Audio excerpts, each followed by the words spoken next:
that's the point where I also went to the head office as a schedule planning officer. Okay.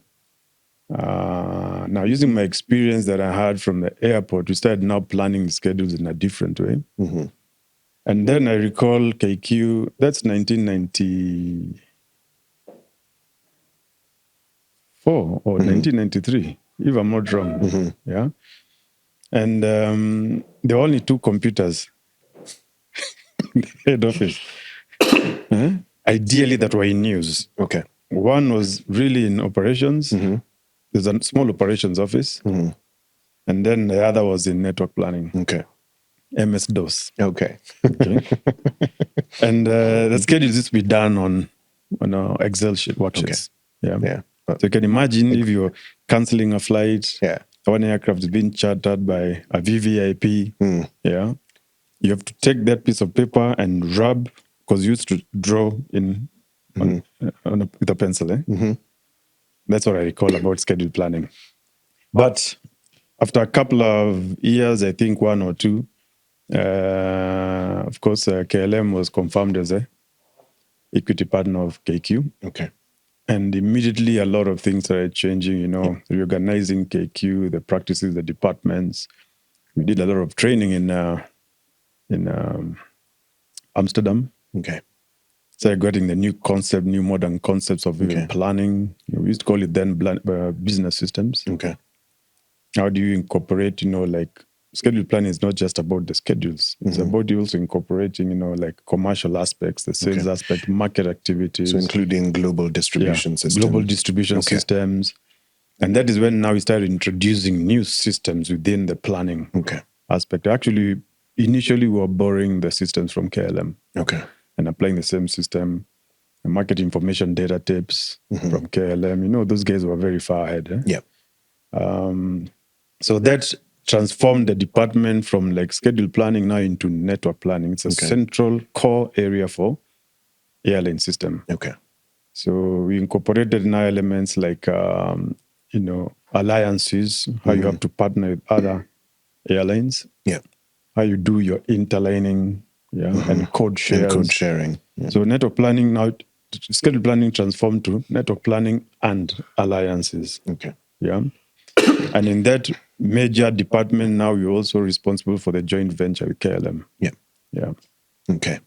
Okay. Then a short while after that, you then took over this network planning as the manager. Yeah. And if I recall correctly, this would have been around the time that Kenya Airways was introducing new 767s with greater capabilities than their predecessors, and the newer generation 737-700s. Yeah.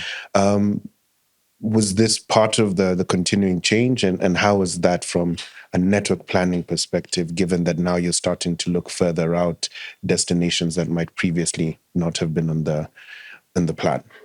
Now, that is interesting. Actually, that transformation came about, say, from, I think it was 1999, 2000. And even the fleet change was also kind of like catalyzed by an incident that happened in KQ in the year 2000. Okay. Because remember, then we were operating Airbus. Yeah. As a wide-body aircraft. Yes. By the time we did a lot of changes in terms of the fleet and the markets, we had gotten rid of that very expensive 757 lease. Okay. And again, there was no compatibility, only one type of aircraft that you're flying in a funny mix. Yeah. So we had done a lot of aircraft evaluations. Yes. And there was a plan now to maybe look at more commonality. Okay. The Fokker 50s were aging. Yeah. Right. And I think even the production had stopped. Yeah. Then. So we are now evaluating getting into 737s. And I recall then the commercial director was initially seconded from KLM. Okay.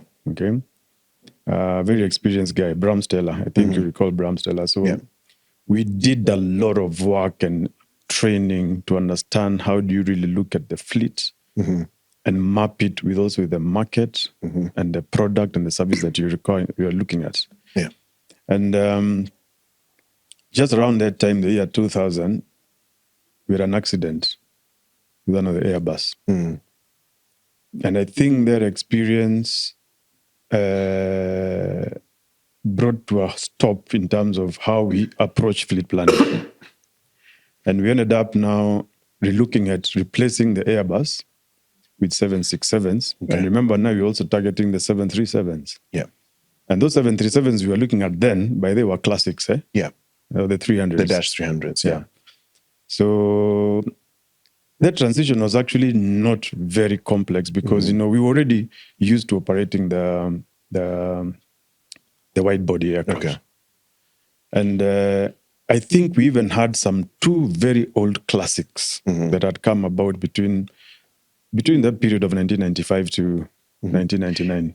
Actually, if I remember, were those the Dash 200s? They were Dash 200s, They were yes. the Dash 200s.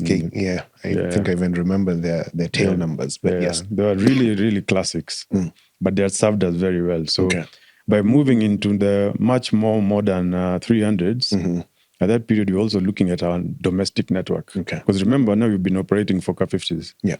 Now we're looking at operating 737s. They're actually bigger, more capacity, plus 100 seats. Yeah. Yeah.